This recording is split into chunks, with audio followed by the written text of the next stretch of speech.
What's up, guys? Welcome back to the mid-game portion of the Sylas full VOD review. This is where I'm going to tell you guys the three main concepts on how to play Sylas in the mid-game, so let's get right into it.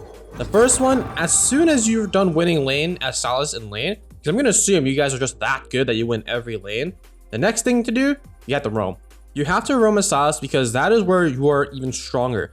In the mid-game, this is your peak strongest point. This is when you hit 2 items, this is when you deal the most amount of damage, and this is where you hit level 11 to get that ulti cooldown just slightly lower. Around late game level 16 area, that is where you actually become weaker. You're still strong, but your early skirmishing power just starts to diminish, and thus all you're doing now is trying to be a drain tank for your front line or an assassin onto the enemy team's back line. But with that being said, we're going to stick to the mid game portion. After roaming as your first concept, the next concept is going to be playing around enemy ultis. That you have to play around these enemy ultis and plan out which ones you can take before which objectives or which fights. Just because Malphite ulti is always up for me to grab, I'm not going to take it every time, because what if happens if 1 minute before dragon, I can't take Malphite ulti because I'm locked out of it. That is the best ulti that I can have. I need to rank every player's enemy team's ulti so that I know which one I can take and when I can take it and how I can use it. The last concept, plain and simple, just fight. Like I said, mid game is your time. When you roam, your idea is going to be able to look to fight, win your team some skirmishes, and then pass on that lead to your teammates, and then everyone becomes strong. And then late game, you hand off your teammates often to the win, and they carry you as well. That being said, these are the 3 concepts. Let's see how we play them out. So we ended our last VOD, or the early game VOD, with me taking an over greedy dive into 3 teammates against the jungler, and I end up running into the bot lane as well, and well, it doesn't end too well. That being said, Malphite here is being a little bit greedy for these creeps, and I'm gonna immediately punish him. There's not much to say about this concept other than I'm just fighting, but I know that since Malphite doesn't have ulti here, because he flashed ulti for that last play, I'm just gonna be able to kill him for free. Okay. Now Nidalee's here, and I understand Nidalee is relatively strong. If you saw from my tab hit, she was around 4-0, or you can see right here, she's 4-0-3. She has 7 Dark Seal stacks, but the difference is I'm still Sylas. While Nidalee is very strong, unless she lands a Q trap on me, I will most likely win this fight. So here I am, I'm just fighting this Nidalee and I'm trying to kill her, but turns out Nidalee Cougar form is really bad for me because it doesn't do enough damage. Why? Because when you are Sylas in Cougar form, you don't have that mark. That mark allows you to deal an extra 100 to 200 to maybe 300 damage on Nidalee Q at execution, but since you don't have that, you're not that strong. What ends up happening is Nidalee's able to walk away, but she's at very, very low HP percentages.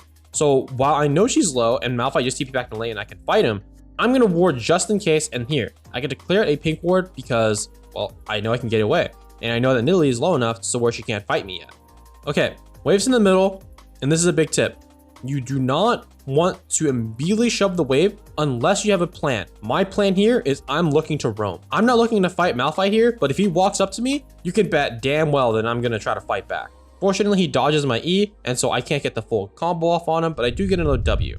So now I'm just walking around, pacing back and forth, looking at what I can do around the map. I see Zed show up bot lane, and so maybe I can TP.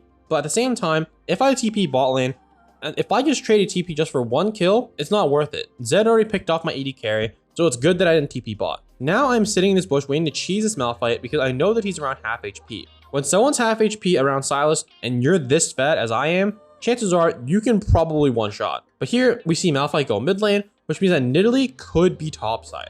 You could still be here, and I can deduce that Zed's not here because, well, Zed just showed up. We see Malphite basing in the mid lane, which gives me the idea that I can just pretty much just hit this top lane for free until someone shows up into my face. I have enough money for Everfrost, so on our next base, I'm definitely looking to finish that off. And with Viego here putting down the Rift Herald, I'm gonna get a lot of gold. And now I'm gonna look for a base here. And since Viego further tries to invade the enemy jungle, I'm gonna make use of my prio, guys. I'm gonna shove in another wave. I'm gonna get as much resources as I can with logical reasoning. If Viego didn't push forward, I would not hit this wave. I'm not confident enough to understand that Zed didn't roam yet or Nidalee's not on the top side.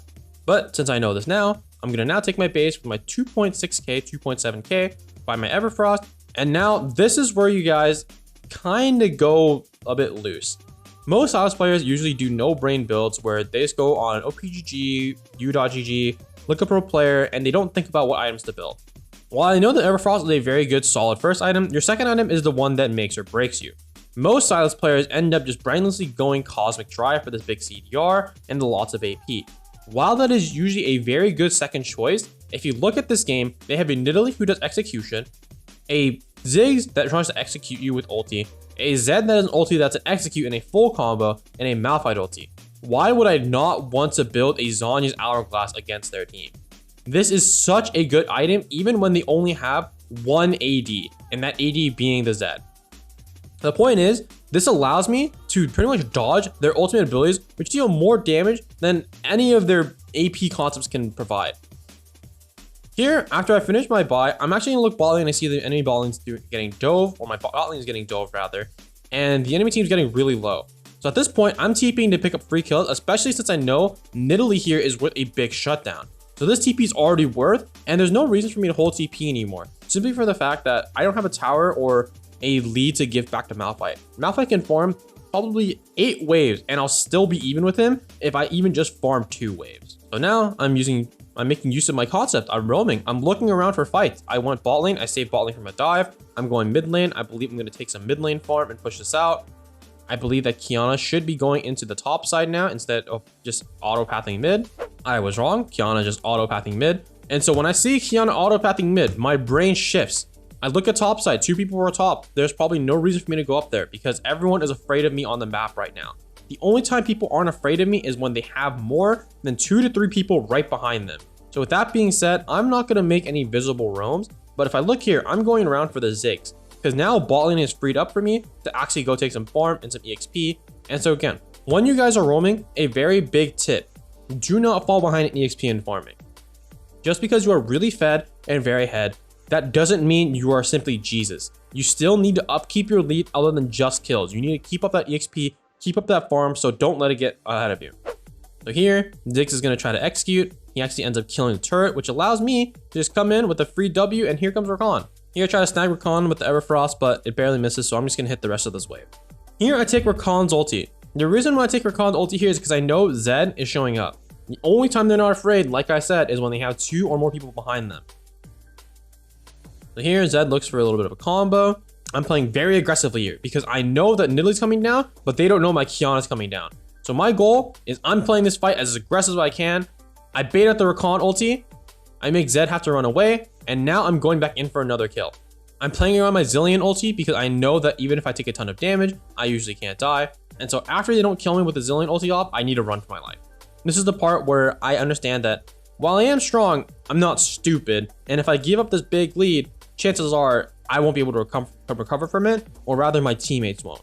So after picking up that weird skirmish, I'm going to just start farming my jungler's camps, I believe, or I'm going to go back bot lane. Okay, bot lane has 4 people, and my jungler's camps, I have no idea why I didn't take them, but I probably should have, so that's my mistake. Instead, I'm going to push mid, try to get us some platings, or try to get the mid turret, but Nidalee's going to show up here, the only member that's not there. And again, always try to keep up in your farm and EXP. So here, I'm going to go back top lane, and I'm going to try to farm this wave and shove it out. My Sylas here is caught in between a Nidalee and a Ziggs, but he should be going out fine. My bot lane has once again died to the enemy mid laner, and so that is not a good sign. Their mid and their jungle are extremely fed, and I'm not really happy with that. But what I am doing is, again, I'm focusing on improving my own lead. Why do I not end up shoving out this next wave? Because I know that if I end up dying, my teammates cannot recover, and I have enough money for Zhonya's, so I'm just going to play it safe. Another big tip, after around the 10 to 15 minute mark, please guys, please sell your refillable potion. Either sell it for a control ward or sell it to buy another item. It's just not worth having a nice 300 HP healing over time with 10-second increments. It's just not worth it, guys, please. So here I am going back in the top lane because this is the one lane that's free. However, Ezreal does end up following me when Dragon is spawning, so I really do not like this. When my team ping that they're looking for a play, I think for half a second that maybe I should roam, but this is a very risky play before an objective spawn. So I don't want to give my team that false sense of security that they should do this. Because look at what they're doing right now. They end up picking up Ziggs, but I believe my Zilean ends up dying. Nope, my jungler ends up dying, which is even worse. But now that I'm here for this fight and it is a 4v4, I'm confident in my ability to swing this fight around.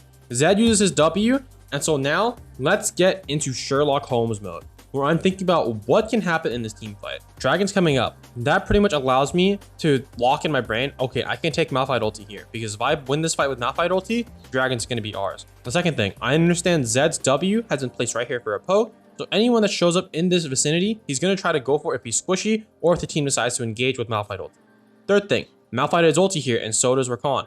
That means that I have to be very careful of where I position and what abilities I use beforehand. I have Flash, I have Zonya's, and I'm planning ahead on what I'm going to use each for. I'm going to flash the Malphite ulti or Zonya's it, and then use the other summoner spell or ability that I didn't use on the other ability. So here, I Malphite ulti the Zed. Why? Because waiting for a clumped target or a clumped team fight is really hard to do, especially when they see it. It's really hard to expect your enemies to make a mistake rather than using it for a for sure kill. So I use this, kill the Zed. I then either Rakan afterwards or either Rakan W afterwards and start going on Malphite. Why do I hit Malphite, you ask? Because he is the closest person to me that does damage and that is also useful. Rakan uses W, and thus all he has to be useful now is his E, and literally is too far for me to engage on. So I get a nice, excellent double frost onto the top and jungle, and I end up killing his Malphite here too. So now, the next person that does damage is Nidalee. However, with me doing a ton of splash damage with my E, Everfrost, and my Q, turns out Rakan's pretty much one shot at this point. So here, I'm going to look to finish this Rakan. I Zonya's by accident here, I believe, and so that actually lets Rakan live. But I'm still looking to play aggressively here. Nidalee's going to try to fight me. I have no fear because all I want to do is get W off on her. And it turns out, ooh, she barely dodges my E. So at this point, my mid laner picks us up really good. And she walks into turret range to eat the ignite. And that is just unfortunate. But at this point in time, we should be moving towards either mid turret or the dragon. So let's see which one we end up picking up. Sylas is a very bad objective taker. Let me make that a point first and foremost. So when it comes to dragons and barons, your job usually is to just zone the enemy team out. Your job is not to do damage to the objective unless there's no other threat. So here, this is the reason why I end up going for a mid play, because now I forced a Malphite TP out of them, and I'm pretty much forcing Ziggs to just stick around. And now I'm just playing around, taking some objectives, such as the enemy Scuttle Crab, or just the Scuttle Crab in general. And my Viego ends up smiting the crab, and so now we can't do drag immediately or safely. So instead, we're gonna have to get into another fight. So here, we're trying to pick up this Malphite. Malphite uses ulti. And I believe I end up dying.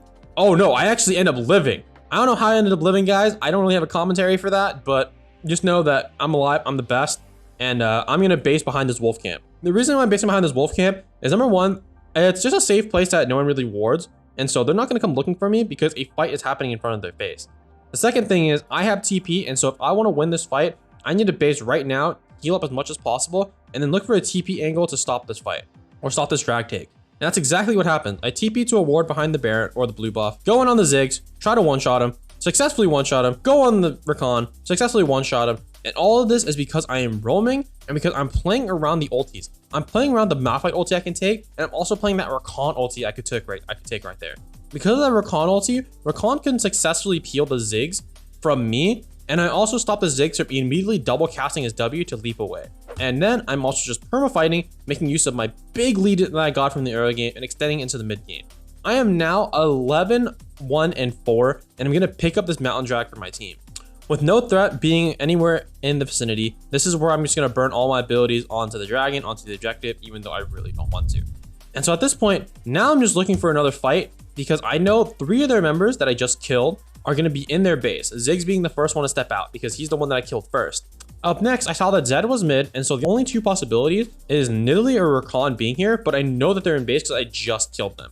And so now, I'm going to take this Malphite life because I know he doesn't have ulti, and I feed my mid laner as well. So now that my mid's also fed, this game should be relatively easy for me, and that is where I'm going to end this mid-game VOD. Again, the 3 concepts you need to keep in mind is you need to roam. Make use of your lead if you have it by roaming and extending it to the rest of your teammates. 2, play around enemy ultimates. Play around what ultimates you can take or what you should take in certain scenarios so you can have them up in case something important really happens, such as aka Malphite ulti or Dragon or Baron. 3rd, fight.